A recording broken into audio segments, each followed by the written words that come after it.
اعوذ باللہ من الشیطان الرجیم بسم اللہ الرحمن الرحیم۔ ناظرین کرام، اہل بیت کی تاریخ شہادتوں کے پرسوز واقعات سے بھری پڑی ہے، جس کو بیان کرنا اور سننا کسی کے بس کی بات نہیں ہے۔ اسی طرح جنت کے وارث اور نواسہ رسول حضرت امام حسن رضی اللہ تعالیٰ عنہ کی شہادت کا واقعہ بھی نہایت دلسوز اور درد بھرا ہے۔ ناظرین کرام، 15 رمضان المبارک 3 ہجری کو شہزادہ حضرت امام حسن سورۃ کوثر کی پہلی تفسیر پڑھ کر حضرت علی شیر خدا اور خاتون جنت حضرت فاطمہ رضی اللہ تعالیٰ عنہا کے صحن میں جلوہ فروز ہوئے۔ آپ کی شان اقدس میں بہت سی صحیح الاسناد احادیث بھی موجود ہیں، جن کو بیان کرنا یہاں مقصود نہیں۔ حضرت سیدہ فاطمہ رضی اللہ تعالیٰ عنہا سے روایت ہے کہ وہ حضرت حسن اور حضرت حسین رضی اللہ تعالیٰ عنہ کو نبی پاک صلی اللہ علیہ وسلم کے مرض الوصال کے دوران آپ کی خدمت میں لائیں اور عرض کی، یا رسول اللہ، انہیں اپنی وراثت میں سے کچھ عطا فرمائیں۔ نبی پاک صلی اللہ علیہ وسلم نے فرمایا، حسن میری ہیبت اور سرداری کا وارث ہے اور حسین میری جرات اور سخاوت کا وارث ہے۔ اہل سنت کے مطابق حضرت امام حسن 5ویں خلیفہ، جبکہ اہل تشیع کے مطابق آپ دوسرے امام ہیں۔ ہجرت کے 3 سال جب حضور پاک صلی اللہ علیہ وسلم کو پہلے نواسے کی پیدائش کی خبر ملی تو آپ اپنی دختر سیدہ کائنات حضرت فاطمہ رضی اللہ تعالیٰ عنہا کے پاس گئے۔ فرمایا، اے فاطمہ، بیٹے کا کیا نام رکھا ہے؟ بی بی فاطمہ نے فرمایا، اے خدا کے رسول صلی اللہ علیہ وسلم، اس کا نام حرب رکھا ہے۔ اللہ کے نبی نے فرمایا، نہیں بیٹی، میرے پیارے نواسے کا نام حسن ہے۔ 7ویں روز آپ کا عقیقہ کیا گیا اور سر کے بال کٹوا کر ان کے وزن کے برابر چاندی خیرات کی گئی۔ آپ کے بابا حضرت علی شیر خدا کی شہادت کے بعد آپ منصب امامت پر فائز ہوئے۔ اس وقت آپ کی عمر مبارک 37 سال اور 6 دن تھی۔ ناظرین کرام، حضرت علی کی شہادت کے بعد عبداللہ ابن عباس رضی اللہ تعالیٰ عنہ کی تحریک کے بعد قیس ابن سعد عبیدہ انصاری نے امام حضرت حسن کے ہاتھ پر بیعت کر لی۔ قیس ابن سعد انصاری حضرت امام حسن کے بیعت کرنے پر جتنے بھی لوگ وہاں موجود تھے، سب نے حضرت مولا حسن پر بیعت کر لی۔ وہاں تمام حاضرین کی تعداد تقریباً 40,000 تھی۔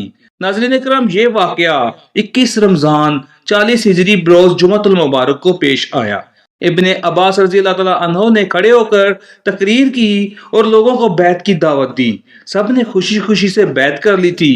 آپ نے آنے والے وقت کا اندازہ لگایا اور وہاں تمام حاضرین سے شرط رکھی کہ اگر میں تمام کو کہوں کہ اگر میں جنگ کروں تو تم جنگ کے لیے تیار ہو جانا، اور اگر میں صلح کروں تو تم صلح کر لینا۔ سب نے اس شرط پر لبیک کہا۔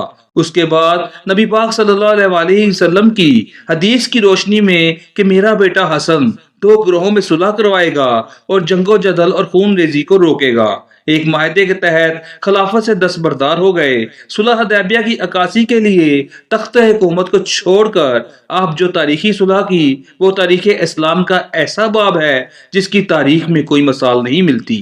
جگر گوشہ رسول حضرت امام حسن صلح کے بعد مدینہ منورہ میں تشریف لے آئے، لیکن پھر بھی آپ نے حق اور سچ کی تبلیغ جاری رکھی، جس کا نتیجہ یہ ہوا کہ دشمنان اہل بیت آپ کی جان کے دشمن ہو گئے۔ ابن سعد نے عمران ابن عبداللہ بن طلحہ سے روایت کی کہ اگر کسی نے حضرت امام حسن رضی اللہ تعالیٰ عنہ خواب میں دیکھا، کہا آپ کے دونوں چشم کے درمیان قل هو اللہ احد یہ آیت لکھی ہوئی ہے۔ اہل بیت کو یہ خواب سن کر بڑی خوشی ہوئی۔ جب یہ خواب حضرت سعید بن مسیب کے ساتھ بیان کیا گیا تو انہوں نے فرمایا، اگر یہ خواب آپ نے واقعی دیکھا ہے جو آپ بیان کر رہے ہیں تو نواسہ رسول حضرت حسن کی زندگی کے چند ہی روز باقی۔ یہ تعبیر صحیح ثابت ہوئی۔ جودہ بنت اشد جو حضرت امام حسن کی بیوی تھی، اس کو کسی نے انعام و کرام کی لالچ دے کر حضرت امام حسن کو زہر دلوا دیا۔ جب آپ کو قے آتے تھے تو قے کے ساتھ آنتیں کٹ کٹ کر خارج ہوتی۔ جدہ اشد بن قیس کی بیٹی تھی۔ 2 صدی ہجری کے مورخ احمد بن یحییٰ بلازری کے مطابق وہ اپنے باپ اشش کے نیرنگ کی وجہ سے امام حسن کی زوجیت میں آئی۔ ناظرین کرام، حضرت امام علی شیر خدا نے اشش سے چاہا کہ وہ امام حسن کے لیے اپنے بھائی سعید بن قیس کی بیٹی عمر عمران کا رشتہ طلب کرے۔ اشش نے چلاکی کا مظاہرہ کرتے ہوئے سعید کو بیٹے محمد کا رشتہ دے دیا اور حضرت علی کو ان کے بیٹے حضرت امام حسن کے لیے اپنی بیٹی جادہ کی تجویز دی۔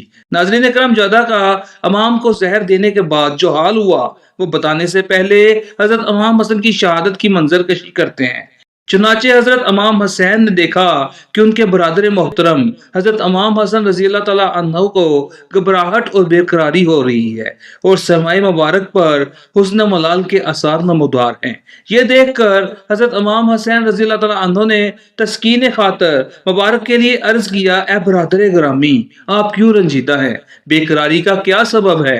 حضرت امام حسن فرمانے لگے، اے میرے بھائی، میں کچھ ایسے امر میں داخل ہونے والا ہوں جس کی مثال اب تک داخل نہیں ہوا تھا، اور خلق الہی عز و جل میں سے ایسے خلق کو دیکھتا ہوں جس کی مثل میں نے کبھی نہیں دیکھی۔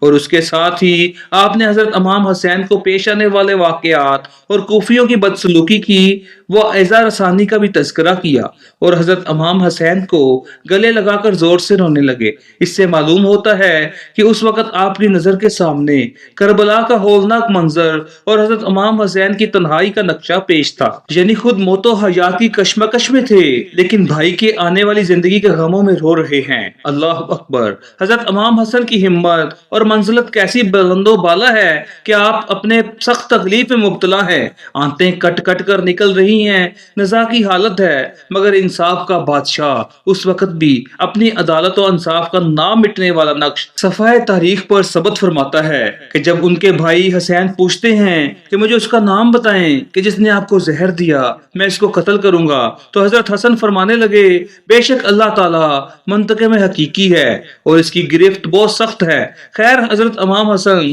تقریباً 45 سال 6 مہینے اور 12 دن کی عمر میں جام شہادت نوش فرما گئے۔ یہ بات تو سب پر عیاں اور ظاہر ہے کہ آپ کی بیوی جادہ بنت اشد نے زہر دیا تھا اور تمام محدثین نے اس کو بیان کیا ہے، لیکن اس بات پر اختلاف ہے کہ آپ کی بیوی نے آپ کو زہر کس کے کہنے پر اور کتنا انعام و کرام کی لالچ میں آ کر دیا تھا۔ ناظرین کرام، تاریخی روایات بتاتی ہیں کہ جادہ بنت اشد سے حضرت امام حسن کا نکاح حضرت امام علی نے 38 ہجری میں کروایا، لیکن جادہ میں سے آپ کی کوئی اولاد نہ تھی۔ انصاب الاشراف جلد نمبر 3 صفحہ نمبر 15 پر لکھا ہے کہ حضرت امام حسن کی شہادت کے بعد جادہ نے یعقوب بن طلحہ بن عبید اللہ سے شادی کی۔ اس شادی کے نتیجے میں 3 فرزند اسماعیل، اسحاق اور ابو بکر پیدا ہوئے، جس میں سے کوئی بھی جوانی کو نہ پہنچا اور کوڑ کے مرض سے ہلاک ہو گیا۔ ناظرین کرام، یعقوب بن طلحہ کے مرنے کے بعد جادہ نے عبداللہ بن عباس کے بڑے بیٹے عباس سے شادی کر لی۔ ابن سعد طبقات الکبریٰ میں لکھتے ہیں کہ اس شادی میں سے ایک محمد نامی لڑکا اور قریبہ نام کی لڑکی پیدا ہوئی۔ لوگ ان دونوں بچوں کو بنی مسمت الازواج یعنی شوہر کو زہر دینے والی کہہ کر پکارتے تھے، لیکن بدقسمتی یہ کہ یہ دونوں بھی کوڑ کے مرض سے مر گئے اور جادہ کی نسل ہی ختم ہو گئی۔ ابن سعد اور ابن عساکر نے لکھا ہے کہ جادہ کی موت انتہائی زہریلے سانپ کے کاٹنے سے ہوئی، ایسا زہریلا سانپ کہ جس کے کاٹنے سے جادہ کی شکل ہی تبدیل ہو گئی تھی۔